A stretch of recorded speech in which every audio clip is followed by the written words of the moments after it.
So what we're doing is we're rethinking sustainability. Now, I do have to give one last disclaimer. If you like anything I say, that was Interface. If you don't like anything I said, that was just me, okay?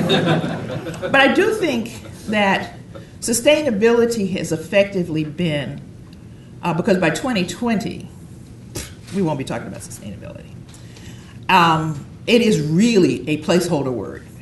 I was on Clinton's Council on Sustainable Development. We were cabinet secretaries, CEOs of organizations and companies.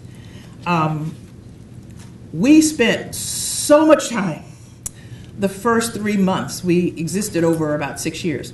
The first 3 months, and as has happened in almost every other single instance, you fall back on the Brundtland definition after you spend an awful lot of time trying to redefine it. So now when I go, I said, I can save us some time here because I know what we're going to do. It's really a placeholder because I think we burden ourselves. Sustainability is not, but all too often we're currently using it as a proxy for green. I think that's going to fall away. What it perhaps is a better proxy for is risk, which any good company better be dealing with. What are your risks out there in front of you? And then lastly, we were talking about how healthy really is, and I'd use the word coming back, but what I really wanted to name it was remembering the world and remembering the future. And we talk about remember all the time, and I thought, well, when do we remember something? You know, you remember it, but at some point we had to member it. So I really focus on the verb to member. And what we are really doing is real time, while we are living it, we are remembering the future. Now we better do it with some humility, much less hubris, but we're now putting back into, and I was part of the Orange team early on. We are putting back into it all of those things that our grandparents and great-grandparents and ancestral relatives understood. If you didn't know when the sky was kind of orange what that meant, you could be in real trouble. If you remember all the Aesop's fables, the grasshopper and the ant storing up for winter? Sustainability is the 21st century completion of the promise of democracy, and it's figuring out how do we, in a over-industrialized world, understand, make tangible and immediate for ourselves all of those things that when you lived in, maybe beyond hunter-gatherer, but when you lived in smaller communities, you had to know in order to be able to live, thrive, and survive. So it is different, but it isn't also at the same time. So it's this mix of what's going on. So how do we have healthy societies going forward? But if you're talking to people who aren't engaged with you, and you just give them more of the same information that got you there but hasn't gotten them there, you don't convince them, you don't engage them, you don't bring them along. So sustainability has been a very, very effective proxy word for us for a while. But we're going to start looking at what's the next language, what are the ways in which we reframe to engage things. Maybe it was Yasmin, you were talking about building bridges. Yeah. And it reminded me of Urs Geschet, who was dean of the New Jersey Institute of Technology, and we were on a panel in Istanbul at the City Summit in 1996. And he said, we've been really, really great in our schools of engineering in producing people who knew how to build bridges. But what we have to do is we have to step back and educate and prepare people who know how to solve the problem of getting across water. Because if you teach people how to build bridges, or you pick your metaphor, hammers with nails, people, if you only have a nail and you only have a hammer, you're going to pound the nail. If you only know how to build bridges, you're going to build bridges. There may well be instances in which a canoe or kayak or small boat, if you only have two people who need to cross the body of water once every 2 weeks, maybe you really don't need a bridge. So part of what our challenge is now, and I think the companies and the institutions that have been most successful and innovative are those that can step back and say, what are we really trying to solve here? Not how do we do better, what we have always been doing. For at least 25 years, I've been talking about women on boards. Now, let me make this clear. I was fortunate enough to have a daughter and a son. I have always loved men. I really have loved men. But anyway, but in the fundamental aspect of looking at diversity, one of the easiest ones to deal with is the one around gender. Now, I don't know whose paper this was, but it's now going to be torn. Daniel McGuire, Jesuit priest in Iowa in the early 80s when my kids were little, and I only wanted to travel such that I was home every night to read stories and, all those good things. We were doing a series of speaking engagements, and he was already 60-something then, which seemed much older to me then than it does now. It seems quite young and vibrant these days. But at any rate, he could say something that I couldn't say. I seemed to be the vested recipient of talking about gender diversity or racial diversity or even youth diversity, because I was even young then. But he would stand up and he'd say, "Aren't we smart as people? We have decided, we have these huge challenges and problems in front of us. And what are we going to do? We're going to determine what's the pool of talent and resources we have to solve these problems. So the first thing we do is, we're actually a little bit better divided. So we're going to put all of the women there. Why would we use women? And then the next thing is, well, this was in the United States. He said, so they're the African Americans, they're the Latinos, they're the Asian immigrants. We might get some of those Asian immigrants back. They're really smart. We're going to hold those in reserve. We can call them something else. And they're the Native Americans and Pacific Islanders. And there's bound to be some other group of people that got in somehow. We don't need them either. So, aren't we smart? We've got these huge problems. This is the pool we're going to let into Harvard and MIT and on and on and on. Dumb. We need all that talent. We need all those resources. And we also need that a multiplicity of ideas. If everybody, and I've said this now 3 times today, so I'm sorry I'm repeating myself.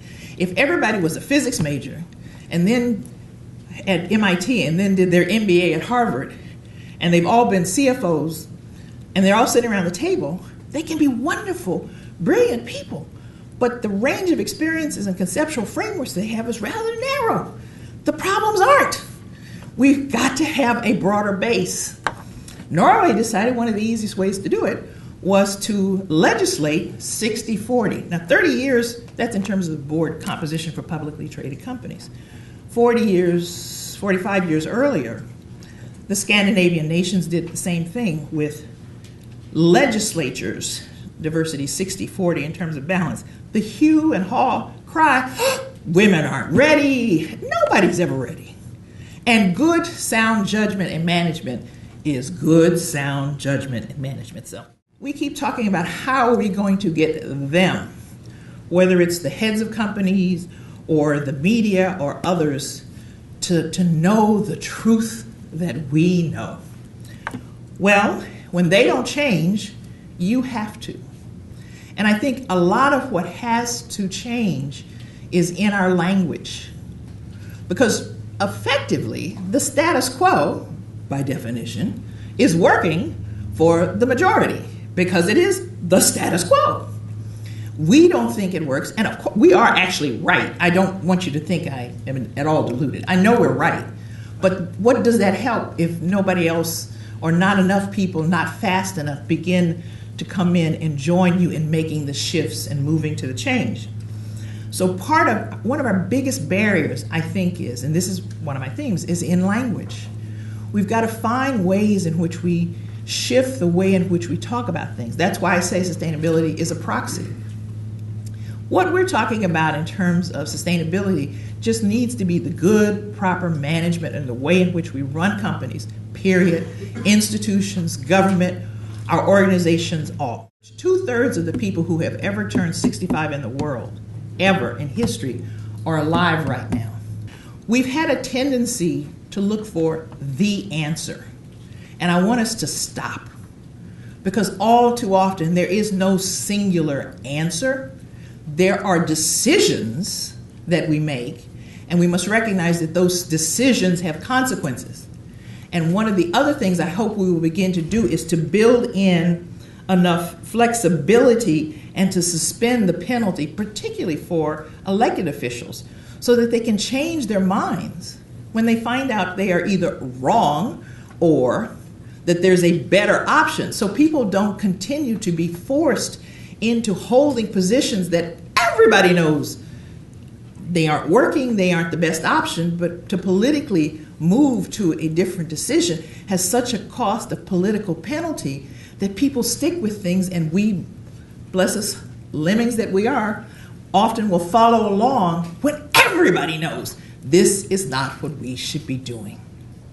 So I'm pleading for courage. I'm pleading for that flexibility, for that understanding, for stepping back. We have a tendency to drill down and to make the problem smaller. I think sometimes we need to blow them up and make them bigger to really understand, and that's been one of the subtexts that I've heard us talking about today. How do we figure out to actually do that kind of mental and practical integration so things come together? What we are doing with sustainability is we're allowing ourselves to reshuffle, to remix, to rethink, to remember, to remake our world, to make a future. But we're putting things in it differently. We're putting justice in. We're putting equity in. We're using everyone. We're not putting anybody down on the floor and throwing them away. So that's that self-consciously trying to remake a world at the same time that everything is going in.